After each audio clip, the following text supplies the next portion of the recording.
that we had 22 assists on 40 made field goals, and I don't think for all of last year we had 22 in a game.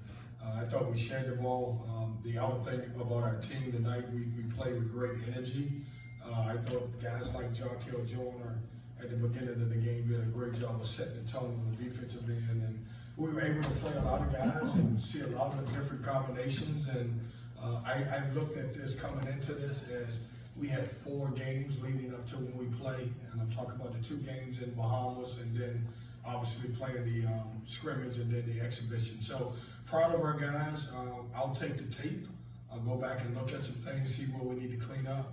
Our guys will be off tomorrow, and then we'll try to prepare for Austin P on Friday, Saturday, and Sunday. So questions?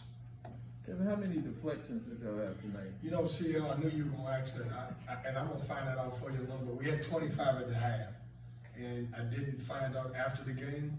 I got some new people doing it, and so I'll get to yell at somebody and say, you should tell me how many deflections we have right after the game, but I'll find out. Is 35 still the goal 40 for a game? 40. Yes. Game. So we try to get 20 per half, and we were +5 going into the start of the second half. So I'm going to imagine that I'm going to guess and say 42. If I'm wrong, I can tell you 42, and you won't know that I was wrong or not. So. I'm asking that just in the bigger picture of you guys going back to that full court pressure, having the bodies to do it this year, and just how different that makes your team, how much more effective. It's good. I mean, we were able to work, and you know, you look at Kevin Smith, and one of the things that I wanted him to become more of a two-way player. Well, he leads us in steals with 4.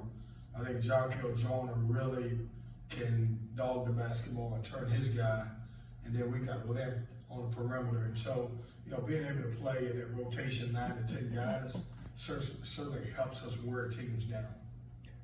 Coach would like to see Greg Gant and Ernest Ross flying around for the first time in forever in a real game. It was great.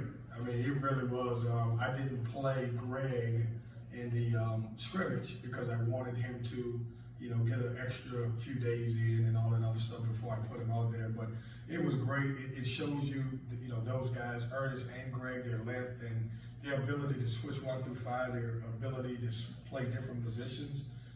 It shows you that, you know, that we can be good with the length that we have there. But I was proud. You know, when any coach plays these exhibitions, one of the things that you're crossing your fingers is that you get out here with anybody getting hurt, and certainly we accomplished that. Coach, barring any injuries, any major injuries, what's your outlook on the team? I like our team. You know, I wanted to go out and find some experienced guys. When you look at us last year, you know, our 4 guards were freshmen and sophomores. And then obviously at our center position, 2 guys had to play who really didn't play as a freshman, so they really were freshmen even though they were sophomores by the books. And so we went out and tried to get some older guys and surround, you know, Kevin Smith with older guys. And I like her energy, I like her versatility, I like her experience right now. You guys seem to have a lot of camaraderie and friendship. I asked them, they mentioned the Bahamas. How happy are you to see them? It's hard to do that when you have so many new players, to see them bonding well together. You know, the one thing that we've asked from every player, and even through recruiting, is 100% buy-in. And you know, we're in a new age of basketball where there are going to always be new pieces and a lot of transfers. And you know, we got to try to be selective and picky with the guys that we bring in. That I know obviously get the chance to play in the ACC, but I'm looking for guys that will play for NC State. If we can play for NC State, I think we'll be fine. When you look at it, one of the things that we tell everybody is because of the way we play, there are going to be a lot of shots to go around. You know, we got 79 shots tonight in a game. And so it's enough for everybody to be successful if you would share the ball and play together. What would you say, Kevin, is the key to Joyner and Terquavion seem to play well together without, 4 games, but without a whole lot of time and experience of playing together? Well, I give a lot of credit to Jarkel.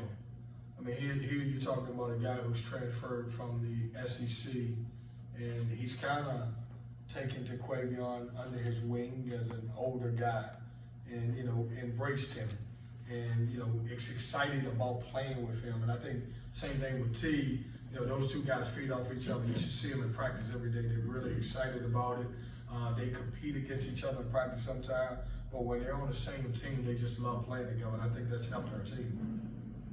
How excited are you? I mean, obviously the kids are gonna be excited for games. They're coming hot heavy starting Monday.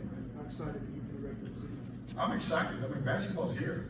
I mean, when you look at it, you know, we've had a long summer, and it's a long summer with a lot of different pieces and changes, which I expect every year in the summer.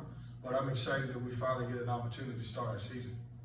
Coach, T and Joyner, your backcourt, they combined for 29 points, 13 assists. How do you plan on managing to get them involved offensively while getting others involved?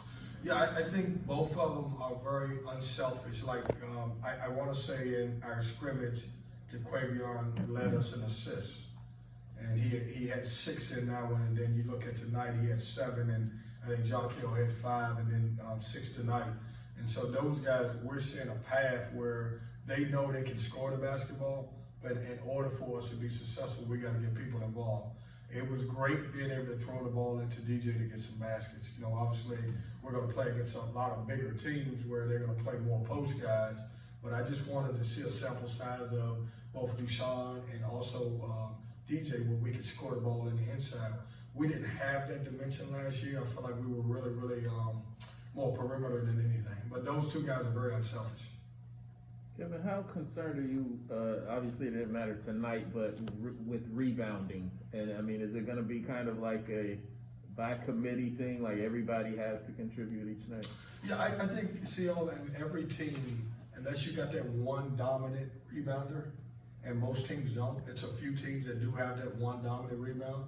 I think you have to rebound by committee now because more of basketball has become more positionless. And so people are all over the place doing different stuff. And so we'll be a committee rebounding team. Jack Clark has been our best rebounder so far in the 4 games. What did he have tonight? 9. And he didn't play like Jack Clark has played, which is a good sign for us, but he's been our leading rebounder. And then we've got guys that get 6, we got guys that get 4, and we got guys that get 3. You know, similar to the way we were last year. I thought we were a really good offensive rebounder team. Where we want to show some improvement is becoming better on the defensive end. Got to ask you about KJ. What's more impressive, the drive in the lane and the contact in the and one, or the flex after? You know, he's the smallest guy on our team, and I wish I looked like him at times. But I think the finish, the and one finish, he'll be talking about that now. His younger brother, Caden, won't think it's impressive. He will be like it was a weak move or something like that. But it was I was happy. I'm happy for all of our guys. You know, Alex goes in and bangs a 3 to send us over 100, and then you see KJ driving. It was a great moment for a dad. How about Chase Graham's layup attempt there? Man, I don't have to say anything to Chase Graham about his layup. The team is killing him right now, just so you know that. He tried to tell him he was Euro stepping, and I never thought he got to that part of it. Thanks, guys. Y'all be good. Be safe.